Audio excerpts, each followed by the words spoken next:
కనిగంటి గారు, మీరు చాలా కాలంగా రక్షణ రంగానికి సంబంధించినటువంటి విశ్లేషణ చేస్తున్నారు, దాన్ని స్టడీ చేస్తున్నారు.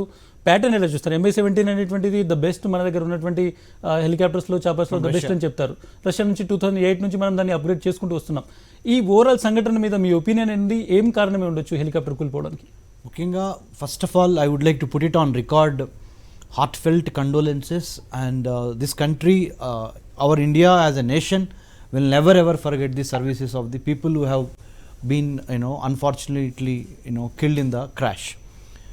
ముఖ్యంగా అది నెంబర్ 1 చెప్తారండి. తర్వాత నేను భారతదేశానికి సంబంధించినంతవరకు ఇప్పుడు మన శ్రీనివాస్ సార్ మాట్లాడారు, మేజర్ గారు శ్రీనివాస్ గారు మాట్లాడారు, ఇంకా రాకా సుధాకర్ గారు కూడా లైన్లో ఉన్నారు.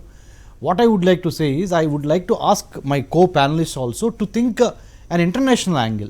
అంటే ఏదో ఒక కాన్స్పిరసీ కుట్ర అనే దాని మీద ఎక్కువ ఫోకస్ చేయడం జనరల్గా జరుగుతూ ఉంటుంది కొన్ని ఇన్సిడెంట్స్ VVIPs జరిగినప్పుడు. కానీ వాస్తవంగా ఇప్పుడు చూసినప్పుడు అండి, భారతదేశం యొక్క 15,000 కిలోమీటర్ల ల్యాండ్ బోర్డర్సు, 7,516 కిలోమీటర్ల కోస్టల్ బోర్డర్సు, మొత్తం 22,000 కిలోమీటర్లని day in and day out కాపాడేది ఆర్మీ, నేవీ, ఎయిర్ ఫోర్స్. ఆ ముగ్గురికి సంబంధించిన త్రివిధ దళాలకి అధిపతిగా first of its kind in India, independent ఇండియాలో 74 సంవత్సరాల తర్వాత మనకి చీఫ్ ఆఫ్ డిఫెన్స్ స్టాఫ్ మన జనరల్ బిపిన్ రావత్ గారు unfortunately part of this mission ఈ క్రాష్లో జరిగింది.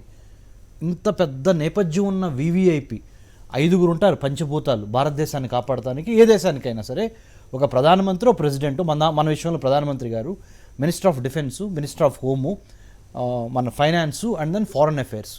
అన్నిటికన్నా ఇంపార్టెంట్ ఇంకిద్దరు ఉంటారు, national security adviser, currently happens to be our Ajit Kumar Doval sir, Bipin Rawat గారు, చీఫ్ ఆఫ్ డిఫెన్స్ స్టాఫ్. ఒక VVIP ప్రయాణిస్తున్నప్పుడు మొత్తం మనము వాతావరణం మీద తోసేసి చేతులు దులుపుకుంటే అది చాలా పెద్ద తప్పిదం, చారిత్రక తప్పిదం. మనం అలా చేయకూడదు. నెంబర్ 1. నెంబర్ 2, పైలట్ది ఏమన్నా ఎర్రర్ ఉందా, హ్యూమన్ ఎర్రర్ ఉందా?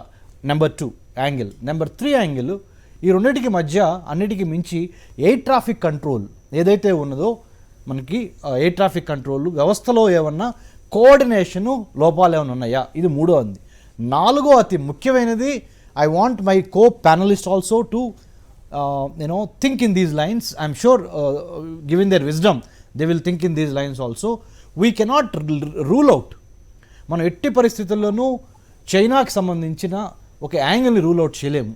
ఎందుకు చెప్తున్నానంటే ఈ మాట నేను, Bipin Rawat sir happens to be the most important vocal, vociferously he argued for China is the India's number 1 enemy, biggest threat అని రీసెంట్గా చెప్పడం జరిగింది. అన్నిటికన్నా ముఖ్యం ఇస్మాయిల్ గారు బయోవార్ గురించి కూడా ఆయన చాలా కేటగరికల్గా చైనా చేస్తున్న బయోలాజికల్ వార్ఫేర్లో భాగంలో మనం ఉన్నాము, బీ ప్రిపేర్డ్ అని చెప్పడం జరిగింది. 3వది అతి ముఖ్యమైనది, రీసెంట్గా S-400 మిసైల్స్ మనం ఏవైతే రష్యా నుంచి తీసుకున్నామో, 3 days back Russian president Vladimir Putin was here, right? 6th December, just 3 days back, 2 days back, he was here. Within 48 hours, this unfortunate incident happened. So, the way that we are getting closer to Russia, not that we haven't been close to Russia, but the Chinese are observing everything. ఇవన్నీ కాకుండా అన్నిటికన్నా important ఇంకొక angle, artificial intelligence, కృత్రిమ మేధస్సు, dark side of artificial intelligence ద్వారా విమాన వ్యవస్థల్ని, telecommunication వ్యవస్థల్ని, ఆరోగ్య అంటే మెడికల్ హాస్పిటల్స్లో ఉన్న వ్యవస్థల్ని ఒక దేశంలో కూర్చొని ఇంకొక దేశంలో ఒక పెనట్రేషన్ చేసి ఆర్టిఫిషియల్ ఇంటెలిజెన్స్ ద్వారా డేటాను సేకరించి దాంట్లో different dark side of AI, malicious use of AI. రీసెంట్గా మేము 120 మంది పోలీస్ ఆఫీసర్స్కి, 120 పోలీస్ ఆఫీసర్స్, ఇస్మాయిల్ గారు, dark side of intelligence, artificial intelligence and its impact on smart policing. తప్పనిసరి. What I'm trying to say Ismail గారు, ఆర్టిఫిషియల్ ఇంటెలిజెన్స్, డార్క్ వెబ్, ఆ యాంగిల్ను కూడా బయటికి తీసి ఈ కుట్రలో ఏమన్నా భాగంగా అంటే ఎయిర్ ట్రాఫిక్ కంట్రోల్లో, అంటే ఉదాహరణ ఎయిర్ ట్రాఫిక్ కంట్రోల్కి సంబంధించి కానీ Indian air force, Indian army, Indian నేవీకి సంబంధించిన వ్యవస్థల్ని ఏమన్నా కాంప్రమైజ్ చేయగలిగారా అనే క్వశ్చన్ మార్క్ పెడతాం, చాలా ఇంపార్టెంట్. ఇప్పటికే ఇండియన్ ఎయిర్ ఫోర్స్ దీని మీద ఒక absolutely the moment we open the black box tomorrow will come to know what has really happened. మన లోపల కాక్పిట్లో జరిగిన సంభాషణ, డైలాగ్ మొత్తం బయటకు వస్తుంది.